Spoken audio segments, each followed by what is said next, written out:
Hello, welcome to round 2 of the Elite Karting Series, and this time we're down at Sandown, and as you can see, really wet and greasy, and you're just joining me on the out lap here. The lightweights have gone out first to have their practice. You see absolutely no front end grip, absolutely no rear end grip. When I start having a think about it, oh, we're off already, oh dear. I've just got to show you this, just trying to find, this is later on in the same lap, first lap, and dear. Have a look at the left-hand side of the kart, just there. I absolutely coated it. Look at that, and I coated myself as well. Anyway, this is the last lap of practice. You can see here that the pace has increased a little bit. It's really difficult to get temperature into the tyres in these sorts of conditions. We're on slicks. Down here at Sandown Park in Surrey, slick tyres on a wet and greasy track is never very easy. But this is the last lap, and so I have been able to get a little bit of heat into the tyres here. And as we round the final corner, we're going to be on our quali lap. So the way that the Elite Karting Series works is that you have a 9-minute practice, and the final lap, the green lap, is basically your one-shot qualifying. So on this lap here, we're making sure that there's no one in front of us. We're giving ourselves a little bit of space, and as we round this corner, the green flag is going to go, and this is it now. This is our quali lap. So a little wave to the marshal. Don't really know why I needed to do that. Clear of the visor, so we know where we're going, and into turn 1, and I'm really committed all the way to the white line there. Half a mile an hour more, I would have been sucked out into the grass there. Sticking to the inside of turn 2, there's less water down there, so good place to be. Now this turn 3 is interesting. Normally you want to be all the way around the outside of turn 3, because that's where there's literally no rubber at all, but the inside is cambered. There's positive camber. Same here, there's negative camber on the inside of turn 4, so it drains more quickly, and that's one of the things about Sandown Park. There are subtle undulations that mean that you can, if you know where they are, at least you can gain a little bit of track time, a little bit of traction as well. So really important. And actually, this, as we turn around and we take the checkered flag, we go straight back into the clubhouse. We're going to have a look and see how we've done, and just up at the top is my name, so that actually was pole position. Really delighted with that. I've said in the last few videos that I've struggled so far this year, and I'll talk to you a little bit more about that in a minute. So we're on pole. Dante Dillon there, British indoor karting champion, is driving the pace car. We've got our main rival today is going to be a guy called Matt Bolton. Now Matt absolutely destroyed us all in round 1 up at Tamworth, but hopefully I can do something about that here. Now we've got Vito on our left hand side there. He qualified second. Matt Bolton had made a mistake on his qualifying lap, so he's down in 7th, and it's going to be really important to try and build a bigger gap, or as big a gap as possible, because I strongly suspect Matt Bolton is going to be coming through and putting some pressure on us. Now, first couple of corners, first couple of laps, absolutely loads going on with the steering wheel there. Yeah, there it is. Now, normally in a kart you want to be as smooth as possible, but I don't mind putting a little bit more energy into the tyres in these conditions at this stage in the race, just trying to get whatever heat I can get into the tyres. Not easy at all, but as I turned around just on the top straight there, and to my shock and horror and disgust, Matt Bolton has made his way up into second place already. I think there was a bit of a kerfuffle into turn 1. I think Mark Martin went around, not really sure what happened there, but Matt had an absolutely mega start, and he's putting pressure on me. You can't see him, but I assure you he is there, and all of my efforts to get away, to try and break away and win the race in the first couple of laps. Unfortunately, are not going to work out very well, because he is, like I say, right there, right with me, and we're going to have the whole of this heat in order to try and fend him off. Getting very close to that mud there. We've already been in that mud once today. Don't particularly fancy going back in there. Having another quick check over the shoulder, just making sure that he's not close enough. That means we can take the karting line where most of the grip is in these conditions. But just as we are running this corner, I'm going to skip it on because I like watching myself going around in the lead, but you probably want to see a bit more action. So anyway, here we are. We're much closer towards the end of this first heat now, and is Matt going to be? He's not there just at the moment. We're taking the outside line, but there is Matt. And frustratingly for us, he's just on the part of a track that we want to be on, but he's very gentlemanly, doesn't force us out of road. We're going to go all the way up the outside, see if we can make it work around the outside. He closes the door. Very good, very fair driving from him there. We're going to have a look up the inside now again, and don't make sure we don't block him off on the exit, but he's going to have the inside line. He gets the cut back on us, back into the slipstream, and it's going to be a bit of a balls out move here. We're going to go up the inside again. Let's see if that works out. He's going to again get the switch back. So yeah, absolutely fantastic battling. There he is. He's got the inside line now. So that's job done for him. Can we get good traction out of turn 3? No, unfortunately not. He's got the job done on us there. Yeah, rather annoying. We were absolutely together for most of the heat. Really close battling, but he's done us like a kipper there, and it's actually quite a good opportunity now to have a look at what Matt's doing, what I would say is that in the full wet conditions, when it was really wet, he definitely had the pace on me. Matt was definitely quicker when it was full wet. When things started to dry up, and conditions today, by the way, were very wet, dry. You can start to see drier patches turning up, but the rain kept coming in waves. So, halfway through race 2, for example, it rained. In between race 2 and the feature race, it rained, and then it dried up again. And when it dried up, I had the pace. So really, it was kind of in the lap of the gods as to who was going to do really well in this round of the championship. You see that Matt takes much more eccentric lines, much more eccentric wet lines. He goes much deeper in and cuts back with a straight exit, and that's why he's doing so well in the very low grip conditions. We are doing that to a certain extent, but not to the same extent he is, and that's why when it dried up, we were gaining a little bit of time, and when it was wetter, he was doing a little bit better. But only a couple of laps left now. Good opportunity for me to see what Matt's doing, as I'm getting a little bit of spray in my face now. I know it doesn't look like much, but honestly, the camera doesn't show it. I am getting a little bit of a faceful. And so I should say actually a little bit about how the Elite Karting series is going to work. So this is race 1. Now, the grid for race 1 is set by qualifying. So we set the fastest lap in qualifying, so we started on pole. Now the race 2 grid is set by your fastest lap, as we just have a little look up the inside of Matt. I'll come back to this point in a minute. We're going to again have another little look, but Matt's there at the apex first, so nothing we can do.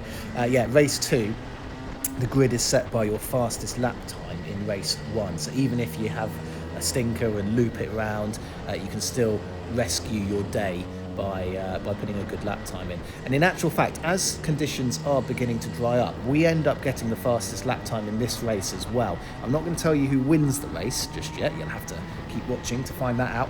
But yeah, we were able to get the fastest lap time in this race.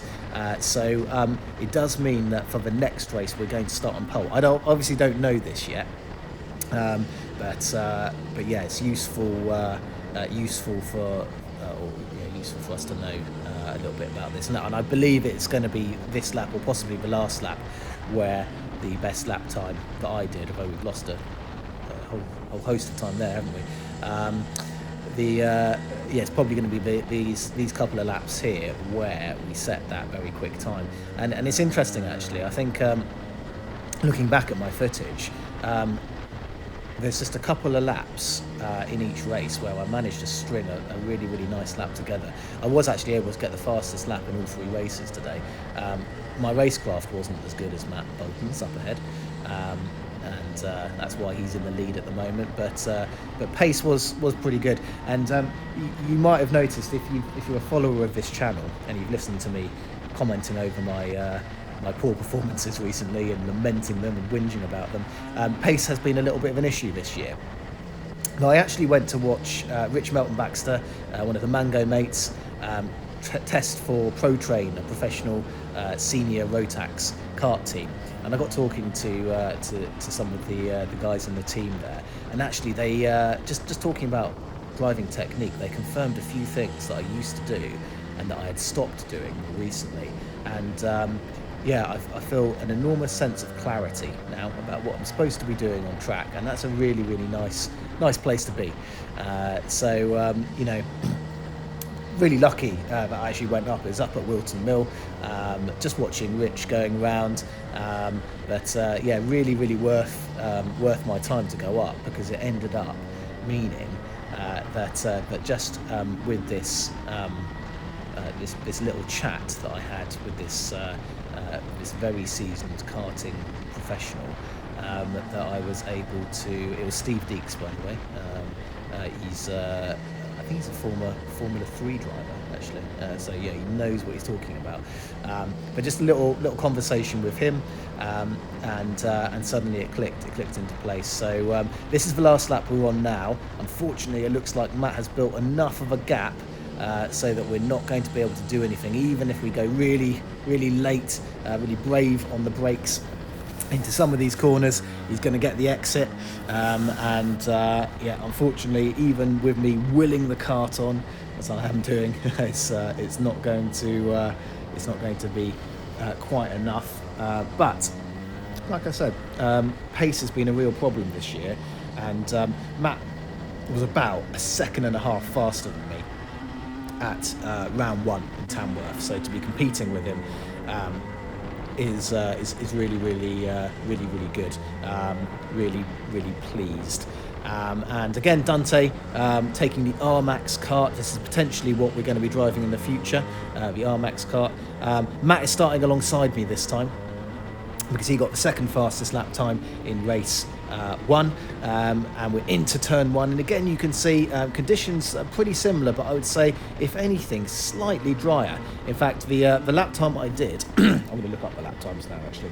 Lap time I did, my best lap time, which was the fastest in race 1, was a 61.314, and my best lap time in this session was a 55.8. And again, that was the fastest lap time in this session as well. So the track is considerably, so close to going into that quagmire again. Yeah, the track is getting considerably faster, but it's one of those days. Look, there you are. You can see around turn 6, you can see that there is a significant dry line appearing now. Still not very much grip, is there? By the way, if you're wondering what a good dry time is in these karts on this layout, it's in the 46s. Okay, so a mid 46, anything from a mid 46 to a low 47. That's going to be a good time. Obviously, a little bit dependent on conditions. That's a good dry time. So yeah, we're still well off dry times. By the end of the day, I'd broken into the 49-second mark in the feature race. So yeah, we were approaching dry times, but look, I was able to make a decent enough start there, and whilst again driving around in the lead is excellent viewing for me, it's probably not quite as good viewing for you. So here we are. Matt goes up the inside, and I'm not waving my hand at Matt there in frustration, I'm waving my hand at myself in frustration. Can you see that there are some drips on the camera now? When I'd probably pulled out a 2 or 3 second lead over him, up until this point, and I saw the rain started falling again, little drips on the visor, and my pace just disappeared. I was in the lead, and I wanted to be a little bit more conservative. It's always easier now. Matt's in front of us. It's easier to tell where the braking points are, because obviously if he gets it wrong, I can brake a little bit earlier. But when you're the first one, we just have a look up the inside. But Matt has track position there, just having to clear my visor again there. Because the rain is coming down, albeit there is still a little bit of a dry line. Because conditions started changing, I lost confidence, and I threw my lead away, and Matt was able to get through on me. And as you saw there, this is now the last lap. So super frustrating, because we had a decent gap, and really it was ours to lose. We started on pole. We were able to maintain a good consistent pace, and just by perhaps being a little bit overcautious, we've let the very talented Matt Bolton come back at us. And considering our huge pace deficit in round one, really, where we are confident, we need to be making hay while the sun shines. In the first race, the pack was all pretty close together. I have to say, in this race, Matt and I were able to break away a little bit more. So it was a bit of a two-horse race there. But there we are, frustrating on my part. Only myself to blame, I must just show you this. On the cool-down lap, Matt ends up going into into that barrier that we went into earlier. So I had a little chuckle in my helmet there. There he is. Thumbs up to him. He's just having a look down at his coated session. Again, we were able to get the fastest lap time. I don't want to keep hammering the point home, but I'm just really pleased that I seem to have found some pace. But this is the feature race now, and because the feature race is set by your finishing position from race 2, we are going to be starting second. And just around here, I'm just trying to test out how grippy it is on the outside. And actually, it felt like quite a lot of grip. So as we start, we've got Matt Bolton on our right-hand side, everyone else behind us. And actually, we go into turn 1, and we're really brave, but a little bit too brave, a little bit overconfident, I think, there. And we lose 2 places. Really, really lucky not to be in that barrier there. It's so easy once you get out onto that concrete to just skate off into that barrier, and I've been in there enough times to know that's very possible. Up the inside, this guy here, and he puts a squeeze on, but gives us racing room. So good hard but fair racing there. And we've got another Matt in front of us. All the time though, you can see Matt Bolton is just disappearing off into the distance. So we get the switch back. All the way around the outside, gives us the inside for this corner here. We've got to be careful not to shove him off into the barrier, so it does compromise our exit a little bit. He's on our left hand side, but it's job done. We've got past 2 quick drivers who are fighting for the final spot on the podium, but look how much of a gap dear old Matt Bolton has pulled out over us. So we've really got it all to do now if we are going to reel him in. What I would say though is, again, it is drying up, isn't it? So I'm feeling nice and confident with the kart. I'm enjoying the conditions, actually. Although these conditions are really very, very tricky, sometimes it's actually really nice when you're used to no grip at all to actually start feeling some grip for the first time. It's do you know what? It's almost a little bit like if you've got a cold, like I have at the moment. Maybe I picked up this cold today, actually. But if you've got a cold, you forget what it's like to have a nose which isn't blocked, and then suddenly you take your Sudafed, and this video is not sponsored by Sudafed, by the way, but you take your Sudafed and you feel better, and all of a sudden you can breathe, and you're like, oh my god, I took it for granted. I took not having a snotty nose for granted. Anyway, must put an end to this rather strange analogy at some point. At this stage in the race, I'm just looking up at Matt now, and really I'm just trying to assess, am I able to close in on Matt or not. And the way to do that is, you can see that there are certain points, like this point here in the gantry. I knew last time when I hit that gantry mark, Matt was already well inside turn 6. So actually, even though we've not been following him for that long, I would say, as we just clear the visor again there, I would say actually, much to my surprise and delight, I am beginning to catch up to him a little bit.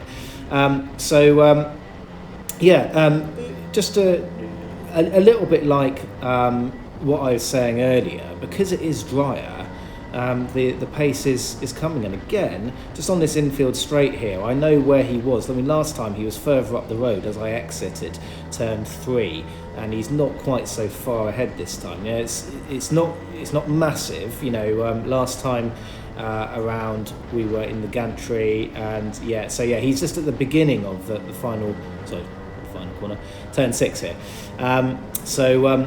It's not a massive pace differential that we've got. Again, through that final section there, we do seem to have closed in on him. So at this point here, I'm having a big long look behind me, because if I've decided at this point that I think that I've got at least some pace before the end of this longer feature race to catch up to him. We're only on, what is this, lap 4 now, start of lap 4. So I'm having a good long look behind me, because if I do mount an attack, it's going to be really important that I'm not leaving myself open to having my second place taken away. And in actual fact, a little bit like race 2, Matt and I were able to drive away from the pack a little bit, and probably because they're having such a great fierce battle for for position 3, 4, 5, really good battling further down the order. But of course, long-term viewers of this channel will know the more you battle, the slower you go.